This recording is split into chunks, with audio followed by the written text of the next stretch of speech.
Well, what are we going to talk about? We are going to talk about the steelcraft Begg knives glimpse. So it's going to be interesting. If you guys are watching on headphones, turn down the volume because here comes the music.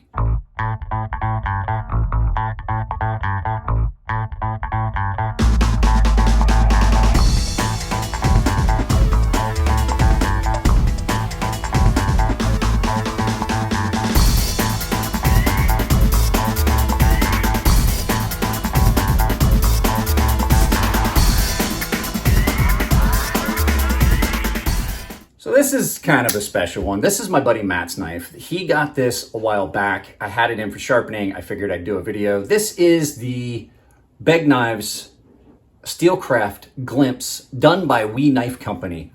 So this is a knife that is interesting, but I don't think this would be a knife for me. I'm doing this basically as just a site review. This is not something I would ever carry. It is not as comfortable for me as I would like. So therefore, it's just not a knife for me, but it is attractive, and I'll show you some cool stuff because this is a really popular model. And when these came out, there was a big buzz about them. So let's go ahead. We'll get the specs, we'll get some prices, we'll get some weights and some size comparisons, and I will meet you guys down at the counter in just a second. All right, guys. So let's take a quick look at this. This is the Steelcraft Glimpse. This is not the mini glimpse. This is the full size one. It's not a little knife at all. By We Knife Company under the Begg Knives Steelcraft brand. And as you can see, it's an attractive looking knife. It's got some interesting lines. So let's take a quick look at the specs.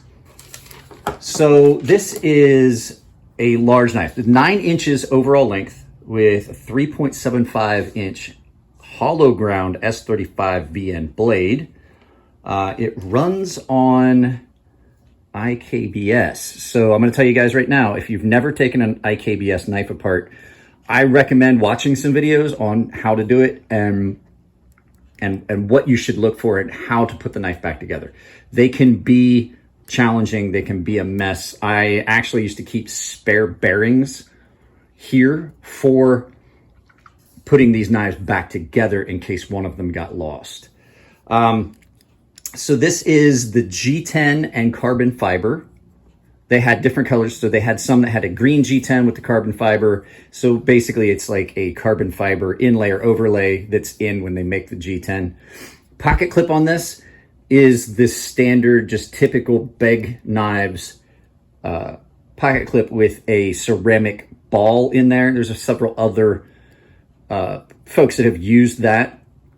The pocket clip is well contoured and things like that. I really don't feel the pocket clip in hand in use, but I will tell you that just this general shape of this knife is not as comfortable. I was like, it's wider here than it is here, and with that curvature, it feels like my hand is being crammed down in here.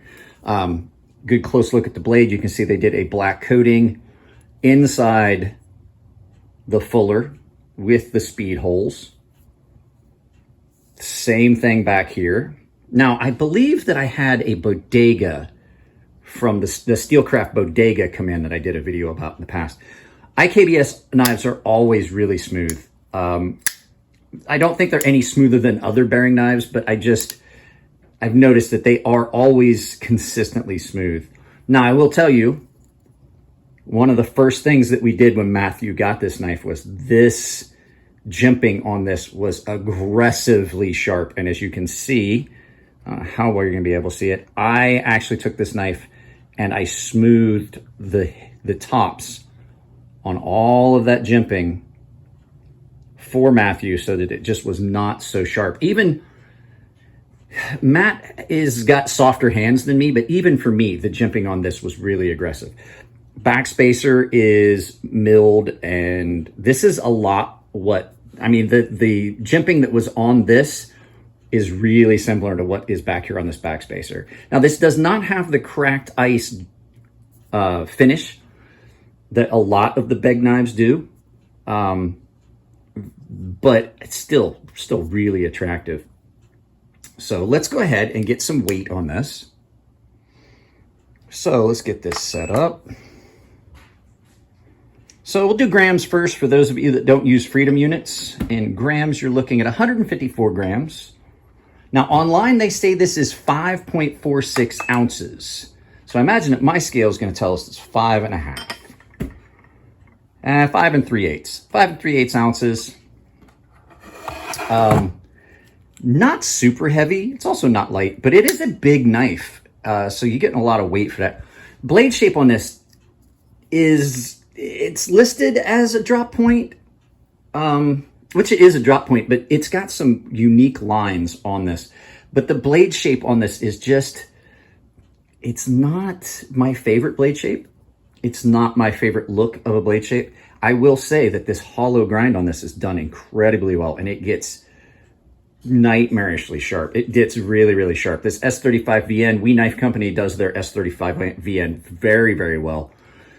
So, like I said, this was basically, if you tried to get a glimpse, like an actual Begg knives glimpse back in the day, they were super expensive. And so what Mark has decided to do, you guys know I'm friends with Mark, we talked about this, is they're going along the lines of, as a lot of other people are, getting their super high-end models and having them available to the average consumer. These knives, when they came out, when they were being made in the shop, these knives were at the top, and a lot of people just could not afford them. And so what they've done is they've made these available to the general public at a price point that is a lot more affordable than, say, the $1,000 to $2,000 price. So let's do a couple of size comparisons here. I've got a couple things here to compare it to. I have, of course, my Sabenza, which, to take the parallax out of it, we'll do it this way. So it is, a good bit, maybe half an inch longer. Maybe if we line them up true, yeah, maybe about a half an inch longer than the Sabenza. And then in my pocket here is the Ferrum Forge Master Blaster. And as you can see, it's a good bit larger than the Master Blaster as well. It is not a little knife. I know that the fact that I have large hands can make things a little deceptive. Now, they did have a mini version of this, and I have not got to see the mini glimpse, but I will say the flipper tab on this is another one of those flipper tabs that I'm just not a huge fan of the shape. I don't find it as aesthetically pleasing as others do, but it is a very functional flipper tab. But aesthetics of a knife, 99% of the time, are not what I'm really, really looking at. It's how this feels in hand. And I think for me, this is just a little too narrow here and a little bit too wide here. And then there is a good bit of difference in height between show scale and lock scale, which kind of feels unusual. And this knife has a tendency to be one of those ones that when you get it in hand, it wants to roll down. Like when I grab a hold of it, it's like it doesn't sit. Can you see what I'm saying? Like if I'm holding it, if I'm holding this knife, it's more in line. When I'm holding this knife, it's like it kind of rolls in my hand a little bit. Can you see what I'm saying? It's not quite, it doesn't feel straight in my hand. But, you know, that being aside, this is a well done knife. So let's go ahead and we'll flip this around and we'll get some final thoughts, and my wife can have her kitchen back.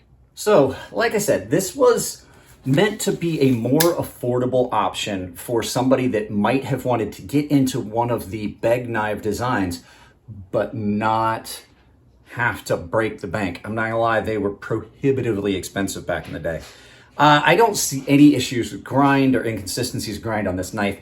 I'd see a lot of these knives that have been made like this that are every bit as good as the customs, if not better than the customs and the mid-techs. So, you know, you just can't go wrong with it. Now, I will say price on this, while it is more affordable, like you could get into one of these way easier than you could a mid-tech or a custom, they're still pricey. So I only found one price. These are a discontinued model.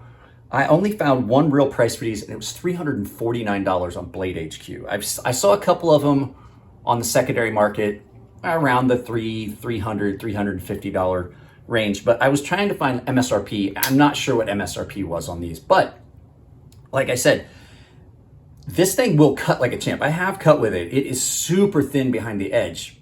And if that is an aesthetic or that you like, then absolutely.